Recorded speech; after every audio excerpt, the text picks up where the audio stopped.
Bonjour, je m'appelle Nadia, je suis en première au lycée du Bois d'Amour à Poitiers. Bonjour, je m'appelle Oline, je suis en première au lycée de l'image et du son à Angoulême.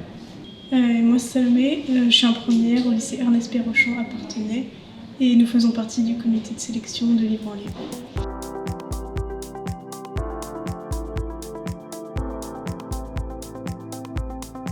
J'ai pas été trop surprise par le déroulement parce que j'en avais vu un bout et j'avais un peu étudié le sujet avant. Mais ça fait bizarre de se retrouver vraiment acteur, de choisir les livres. Et donc au départ, on a choisi 40 livres. Sur les 40 livres qui étaient présents, on en a choisi 15. Oui, 15. Et après, on a dû tous les lire sur un laps de temps de 2 mois.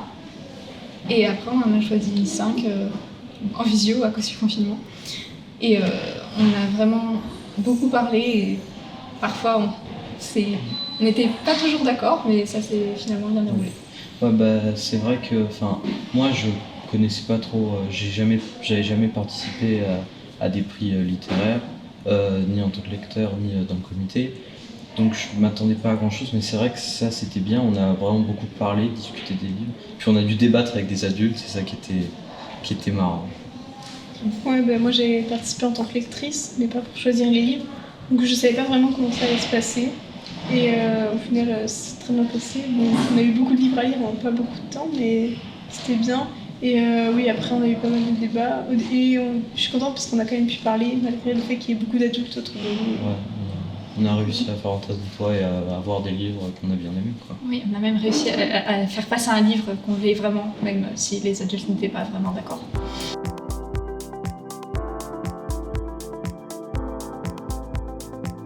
Je sais qu'on a dit que avoir ce livre, ça permettrait qu'il y ait plus de monde peut-être qui participe, parce que c'est un livre un peu plus simple à lire. Et que du coup les lycéens, il y en a quand même beaucoup qui n'aiment pas trop lire. Et que du coup avoir de la diversité, ce serait bien. On a vraiment poussé pour ce livre, mais les adultes nous ont aussi écoutés.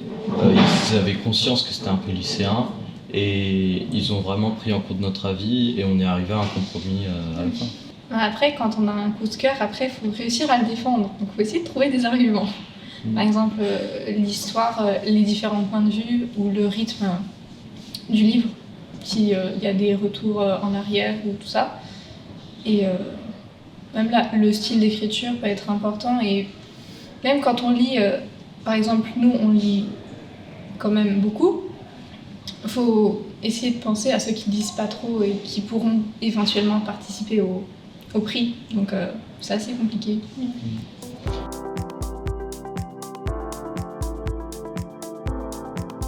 Moi je trouvais intéressant ce livre parce que c'est pas sur notre époque, donc ça permet de découvrir notre époque et de voir un peu différents côtés en plus de chaque côté un peu dans une guerre.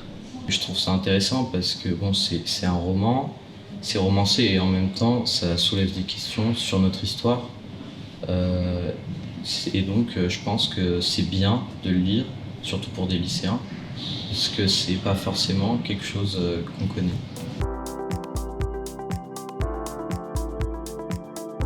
Là, c'est présenté sous forme de bande dessinée, donc il se démarque vraiment des autres livres. On voit aussi deux époques de la vie du personnage principal. Donc on voit un peu comment il était et ce qu'il est devenu. Donc comment le STO ça a changé sa vie un peu. La Seconde Guerre mondiale, pour certains, c'est nos grands-parents, c'est des choses comme ça. Et donc je trouve ça encore plus intéressant qu'on puisse apprendre cette histoire-là. C'est intéressant pour nous de savoir qu'est-ce qu'on pourrait transmettre à nos futures générations de plus tard et qu'est-ce que les autres nous ont transmis. Ça pose toute cette problématique-là et c'est intéressant. Oui, et puis on voit aussi un peu, c'est important les liens de la famille et entre les générations et ce qu'ils ont comme lien eux et ce qu'ils peuvent se partager l'un et l'autre.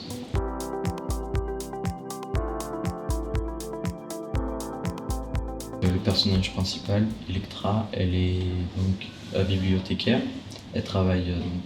Elle est SS, elle travaille pour le régime nazi.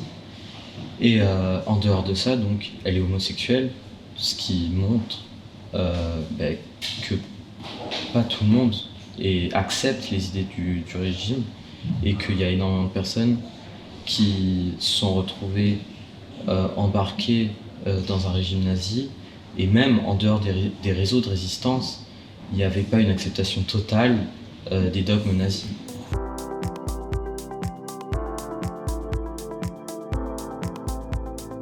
C'est un livre d'une femme, le seul de la catégorie. Et il parle, c'est un livre de science-fiction ou de fantastique. Vous verrez bien comment vous l'interprétez. Et ça raconte l'histoire d'une jeune mère qui veut protéger ses enfants et qui seraient considérés comme des monstres. Et bon, faut pas forcément le lire la nuit, mais ça pose certaines problématiques qui sont très importantes dans notre monde d'aujourd'hui.